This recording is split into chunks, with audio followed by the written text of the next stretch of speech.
우리 신 하나님의 말씀은 호세아서 3장 1절부터 5절의 말씀입니다.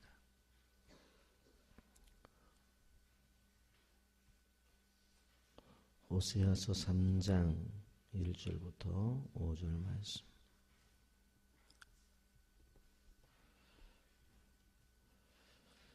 여호와께서 내게 이르시되 이스라엘 자손이 다른 신을 섬기고 건포도 과자를 즐길지라도 여호와가 그들을 사랑하나니 너는 또 가서 타인의 사랑을 받아 음녀가 된 그 여자를 사랑하라 하시로.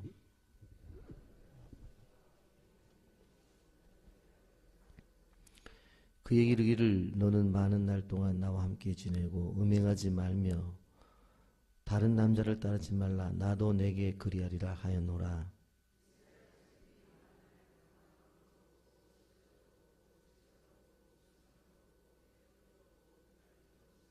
함께 봅니다.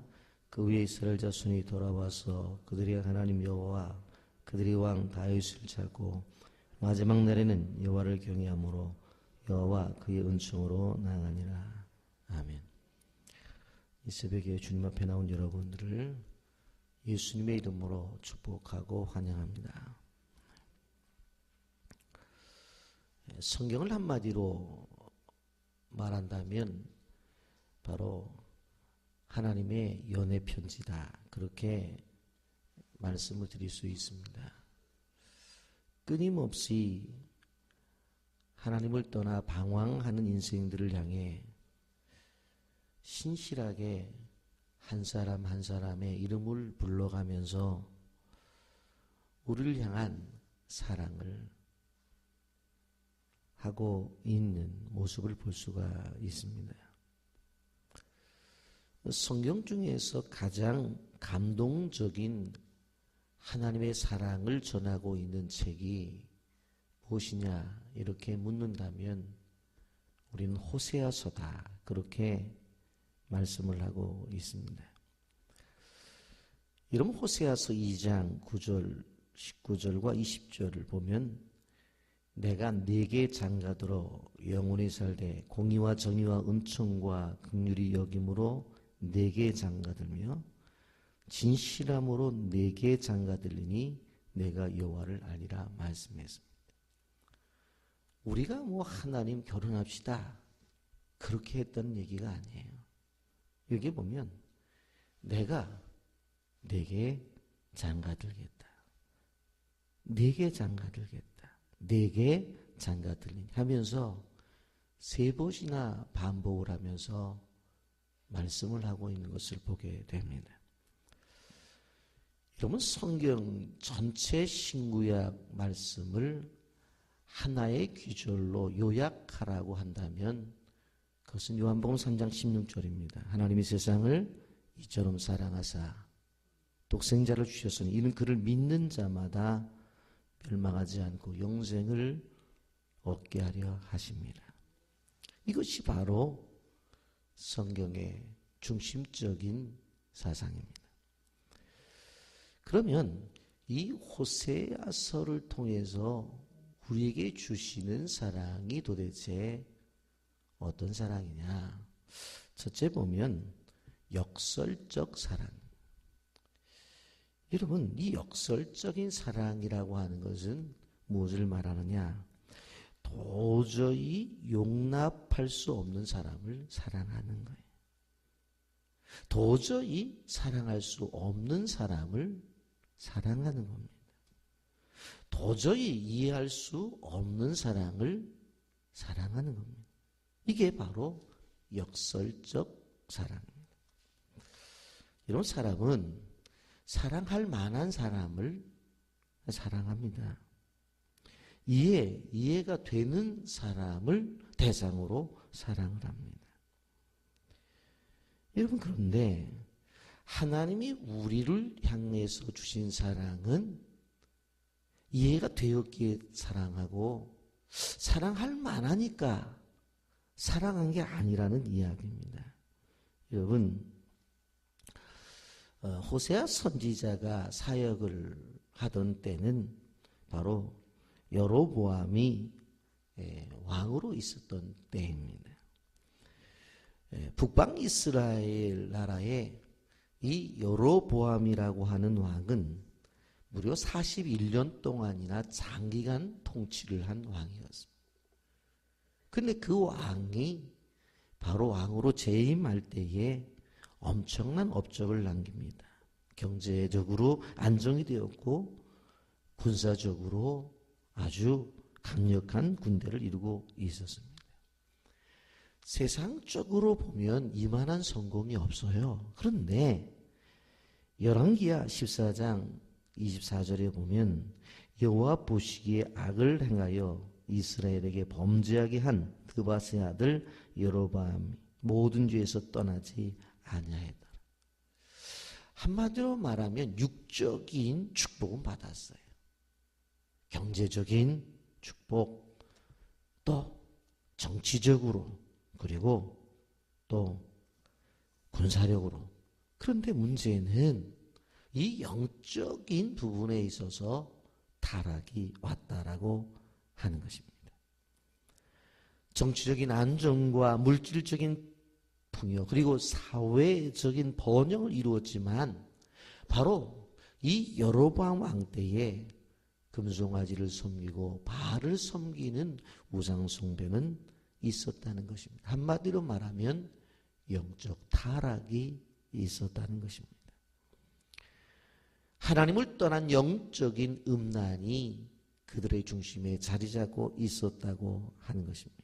한마디로 말하면 용서받을 수 없는 큰 죄를 저지르고 있었습니다. 그런데 그럼에도 불구하고 하나님은 그들을 사랑하셨다라고 하는 것입니다. 여러분, 이렇게 범죄하고 있는 이스라엘 백성들을 바로 하나님이 그들을 사랑하는 것들을 가르쳐 주기 위해서 바로 호세아 선지자를 세워서 바로 이 고멜을 사랑하라고 한 말씀이 우리 1장부터 쭉 기록이 되어져 있는데, 여러분 한번 생각을 해 보십시다. 호세아 선지자에게 저렇게 자기 몸을 파는, 결혼했음에도 불구하고 다른 남자와 즐기는, 애를 낳았음에도 불구하고 나가서 저렇게 마음대로 자기 인생을 살아가는 그 여인과 결혼하라는 이야기가 축복이냐 저주냐라고 하는 겁니다. 우리는 생각해 보면 그게 무슨 축복이야, 그렇게 생각을 할 수가 있습니다. 그러나 관점에 따라 다른 거예요. 여러분, 실질적으로 호세아 입장에서 보면 야, 어떻게 한 번밖에 없는 결혼을 이런 여인과 결혼해서 생활을 하라고 했을까? 그렇게 생각할 수 있을지 모르지만 여인의 입장에서 보면 뭐예요? 축복이에요. 그냥 남편이 데려다 놓으면 또 어느 날 자기 마음대로 나가서 돌아다니고 마음대로 하는데, 어느 날 보면 남편이 또 찾아와서 여보 집에 갑시다, 집에 애들 있잖아, 그거 데리고 가서 아무 말 안 하고 또 시작해요. 또 한참 있다가 에이, 애들 속이나 새기고 집에 이거 도대체 못 있겠네, 그리고 나가서 또 마음대로 또 생활해요.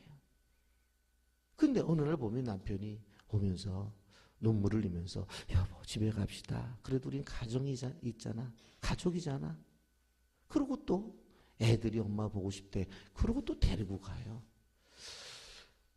호세아 입장에서 보면 너무나 아픔이에요. 그런데 여인의 입장에서 보게 되어지면 이만한 축복이 없다는 거예요. 그런데 이것이 바로 이스라엘 민족을 향한 하나님의 사랑이고, 그리고 우리를 향한 하나님의 사랑이다라는 거예요. 그러니까 우리의 관점 속에서 보면 이만한 사랑이 없어요.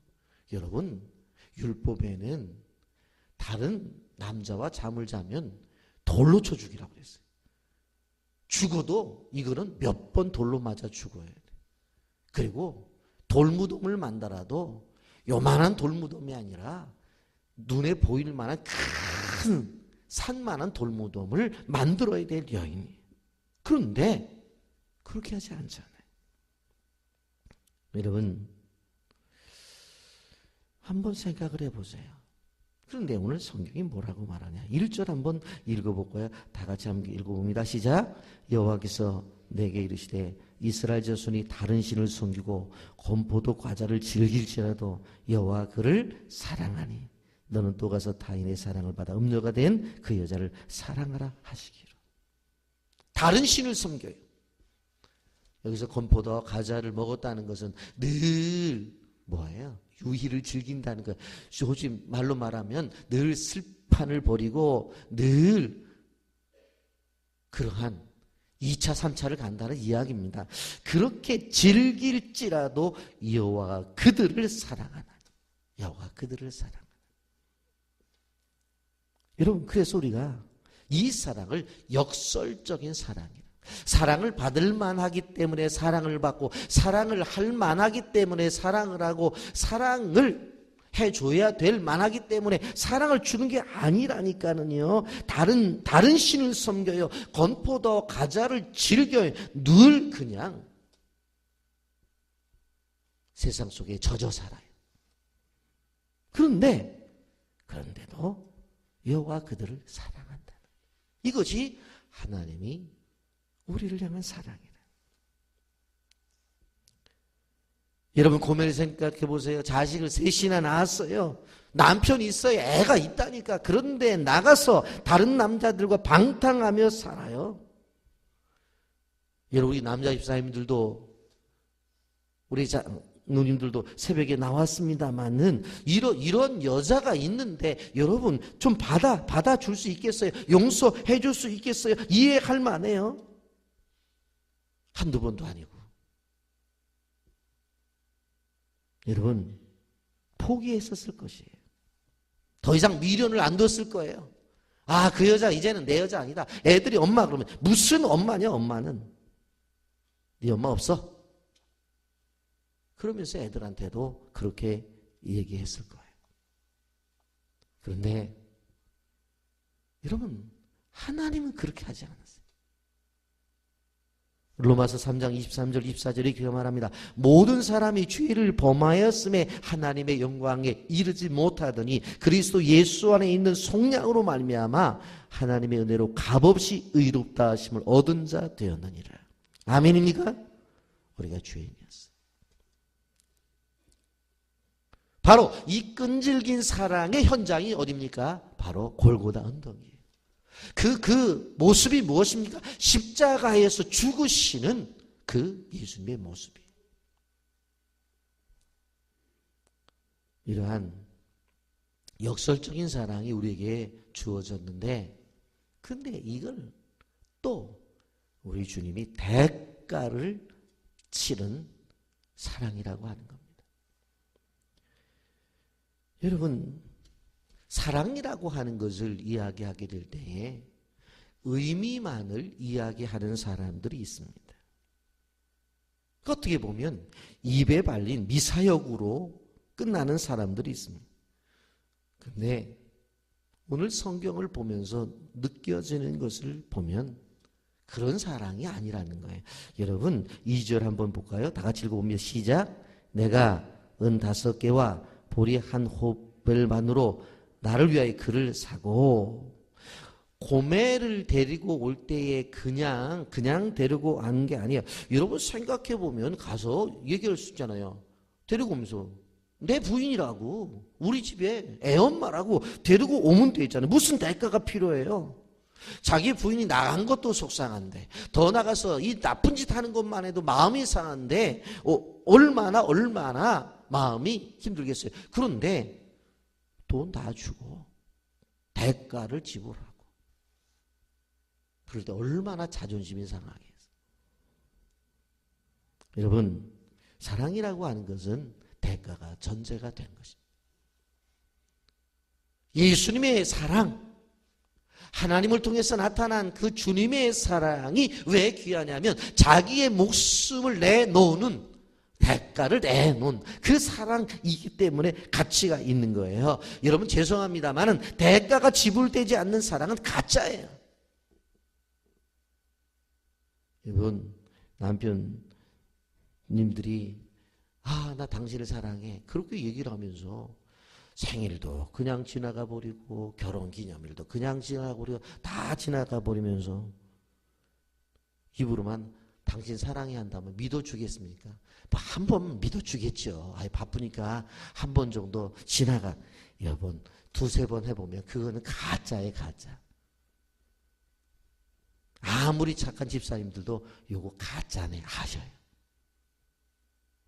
여러분 우리가 사랑이라고 하는 것은 책임을 지겠다는 의지가 있는 것이에요. 내가 가족을 사랑하고 가정을 사랑한다는 것은 가족을 책임지겠다는 그러한 의미가 있는 거예요. 그리고 대가를 지불해요. 대가를. 여러분 하나님이 우리를 향한 사랑이 대가가 지불된 사랑이에요. 로마서 5장 8절 우리가 아직 죄인 되었을 때 그리스도께서 우리를 위하여 죽으심으로 하나님께서 우리에게 대한 자기의 사랑을 확증하셨느니라. 아멘입니까?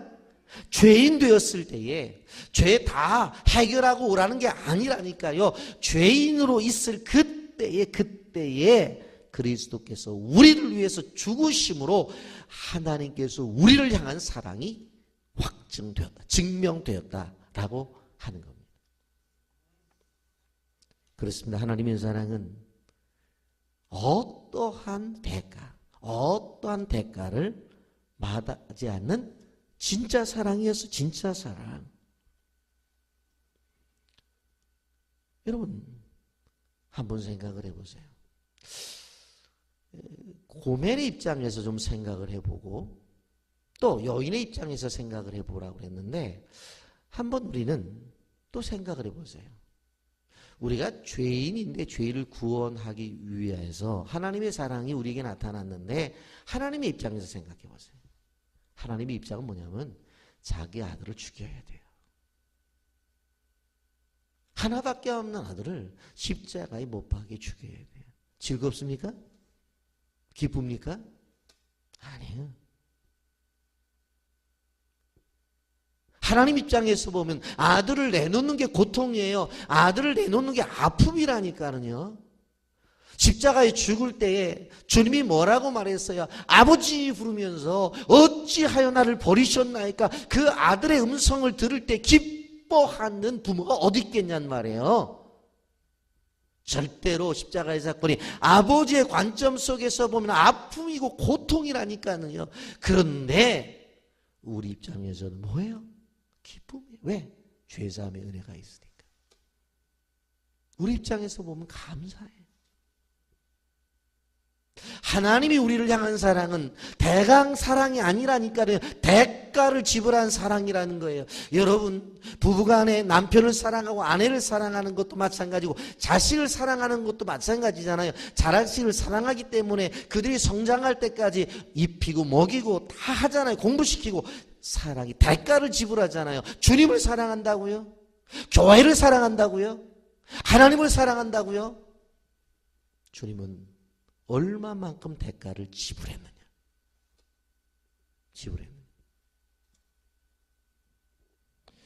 저는 어제 감동의 카톡을 하나 받아요. 오래된 집사님들은 누구구나 알겠습니다만은 제가 새벽 기도한 걸 영상에 올리는데 해외 나가 있는 사람들에게 지금 제가 보내고 있고 또 주변에 우리 교회 지금 출석하는 사람들은 목장에서 목자들이 보내니까 그렇게 안 하지만 보내는데 그 집사님이 저한테 메시지가 왔어요. 새벽기도 이 설교를 보낼 때 자기가 아침에 일어날 때에 제일 먼저 특세 설교를 듣는데요. 근데 어제 너무나 큰 은혜를 받아서 자기가 통장 남바를 보내달라는 거예요. 그럼 문자가 뭐라고 쓰여져 있냐면은 이제는 11조가 아니라 10의 2조를 하겠습니다. 그래서 지금 자기가 출석하는 교회에 11조를 하고 모교회인 이제 뭐 한국에 돌아오면 우리 교회 나올 거니까 교회에 본인이 11조를 하겠습니다. 앞으로 10에 2조를 하겠습니다. 그분 매달 죄송합니다만은 건축원금 빠짐없이 보내고 계세요. 저는 그거 뭘 느꼈냐면 이분이 교회를 사랑하는구나. 입으로만이 아니라니까요. 대가를 지불하잖아요. 대가를. 하나님이 하나님과의 관계 속에서 우리가 알아야 됩니다. 여러분, 그러면서 뭐라고 말하면 영원히 함께 하시겠다고 그랬어요. 함께 하시겠다. 저는 이 3장을 묵상하면서 그런 생각을 해봤어요. 여러분 이럴 수 있잖아요. 가서 돈을 주고 데려왔어. 그런데 그 만화님 보니까 이게 보통 한 남자하고 잔 여자가 아니야. 이게 몇 남자하고 잔 여자인지 모르겠어. 그러면 데리고 왔다 그래서 거들떠 보지 않을 수도 있잖아요. 당신 한 행동을 생각해. 도대체 어떻게 그럴 수가 있어? 이게 몇 번이야? 하며 구박할 수도 있잖아요. 그런데 오늘 성경을 보니까 그러지 않고 뭐냐면 평생 동안 같이 살지. 평생 동안 많은 날 동안 3절 다 같이 읽어봅니다. 시작. 그에게 이르기를 너는 많은 날 동안 나와 함께 지내고 음행하지 말며 다른 남자들을 따르지 말라. 나도 내게 그리하리라 하였노라. 무슨 얘기예요? 여보 앞으로 그러지 마. 나랑 많은 날 동안 그냥 죽을 때까지 나랑 살자. 앞으로는 다른 남자한테 가지 마. 이게 제가 그래서 남자로서 정신이 있는 남자인가 없는 남자인가, 누구 말대로 이 간이 있는 남자인가 없는 남자인가. 여러분 그런데 그렇게 하시잖아요. 이게 뭐예요? 성경의 사상 속에서 중요한 동행, 임마누엘의 신앙. 하나님이 끝까지 같이 가시겠다는. 그래서 제가 우리 교인들은 세 가지 꼭 사무엘상 7장 12절에 에베네셀의 신앙, 하나님께서 여기까지 우리를 도우셨다. 임마누엘의 신앙 뭐예요? 지금도 함께 하신다. 그리고 또 하나 뭐예요? 여호와 이레, 창세기 22장 14절에 여호와께서 준비하셨다. 아멘. 이 세 가지는 꼭 가지고 다녀야 된다고 그랬죠. 많은 날, 지속적으로 영원한 날. 요한복음 13장 1절에 이렇게 말합니다. 유월절 전에 예수께서 자기가 세상을 떠나 아버지께로 돌아가실 때가 이른 줄 아시고 세상에 있는 자기 사람들을 사랑하시되 끝까지 사랑하시니라. 끝까지 사랑하시니라. 끝까지 사랑하시니라. 예수님 보십시오. 예수님이 십자가에 죽으실 때에 그 예수님을 모른다고 제자들이 했어요. 그렇다고 너희들 어떻게 그럴 수 있어 하고 버리지 않았다니까는요. 이제는 예수님한테 배반 때리고 나서 야 이제 옛날 직업으로 돌아가자고 물고기를 잡으러 간 그들을 찾아가서 어떻게 해요? 떡과 생선을 구워놓고 그들에게 식사 대접을 하면서 물어보잖아요. 네가 나를 사랑하느냐? 물어보잖아요. 배신했지만 찾아오시고 다시 사랑을 회복시켜 주시는 하나님. 이게 하나님의 우리를 향한 사랑이에요. 이제 우리는 3장을 지나면서 5절을 결론으로 보면서 큰 감동을 보게 됩니다. 5절 다 같이 읽어봅니다. 시작. 그 후에 이스라엘 자손이 돌아와서 그들의 하나님 여호와 그들의 왕 다윗을 찾고 마지막 날에는 여호와를 경외함으로 여호와와 그의 은총으로 나가니라. 표시내서요. 여기에 보면 중요한 단어 세 가지가 나오죠. 돌아와서, 그 후에 이스라엘 자손이 돌아와서 그 다음에 그들의 하나님 여호와 그들의 왕 다윗을 찾고 마지막 날에는 여호와를 경외함으로. 경외가 예배함으로 여호와 그의 은총으로 나가는. 돌아온 사람들은 예배를 통해서 하나님의 은혜의 보좌 앞으로 나가야 된다. 아멘입니까? 바로 그것을 이야기하는 거예요. 다시 한번 말씀드립니다. 하나님 앞에 돌아온 사람들은 뭐 해야 된다고요? 예배자로서 예배를 드려야 돼. 그리고는 하나님의 은혜의 보좌 앞에 나가야 돼. 히브리서 4장 16절 그러므로 우리가 긍휼하심을 받고 때를 따라 돕는 은혜를 얻기 위하여 은혜의 보좌 앞에 담대히 나갈지니라. 아멘입니까? 하나님 우리를 사랑하시는 분이 어쩔 수 없는 사람까지 역설적인 사랑, 그리고 그 사랑이 어떤 사랑이라고요? 대가를 치른 사랑이에요. 공짜로 사랑한 거 아니라고요. 그리고 끝까지 영원토록 우리를 향하신 사랑, 이런 사랑의 대상이 저와 여러분이고 우리 빛의 교회라는 사실을 기억하고 우리 선교지라는 사실을 기억하세요. 그래서 그 사랑 누리는 주의 백성들이 되기를 예수님의 이름으로 축복합니다. 아멘.